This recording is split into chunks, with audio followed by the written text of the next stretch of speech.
माझी ही तक्रार दाखल करणार आहात तुम्ही की नाही, की मी मरणार आहे वाटामध्ये जाऊन? रस्त्याने या लोकांनी मला मारल्यानंतर कोण जबाबदार आहे त्याला सांगा मला. इथून माझं गाव 100 किलोमीटरवरती आहे.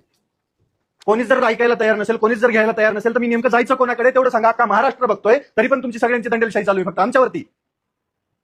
ती दाखल करून घ्या, त्याशिवाय मी इथून जाणार नाहीये. नाही तर पोलीस संरक्षणात मला घरी पोहोच करा तुम्ही.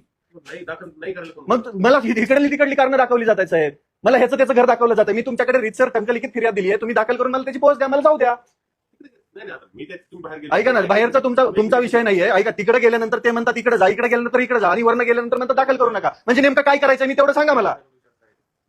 सकाळपासून इथं बोंबलत बसलोय मी, सकाळपासून झक मारली तिथं खाली उन्हात बसलोय मी. इथून मला माझं गाव 100 किलोमीटरवरती आहे. मी या लोकांच्या विरोधामध्ये दिवसभर ही लोक माझी रेकी करतायत, दिवसभर आंदोलनामध्ये ही लोक फिरतायत. 100 वेळा एकच गोष्ट सगळं महाराष्ट्र बघत असताना सगळं हेच करताय का तुम्ही? मी मागेच्यापासून शांत आहे, संयमी आहे. इथपर्यंत टाइमपास केला का मग 2 तास माझी फिर्याद लिहून घ्यायचा? समजायला पाहिजे ना राव थोडं तरी. माणूस मरायला लागला इथं, तरी तुम्ही तुमचा डोंगवड नाही करताय.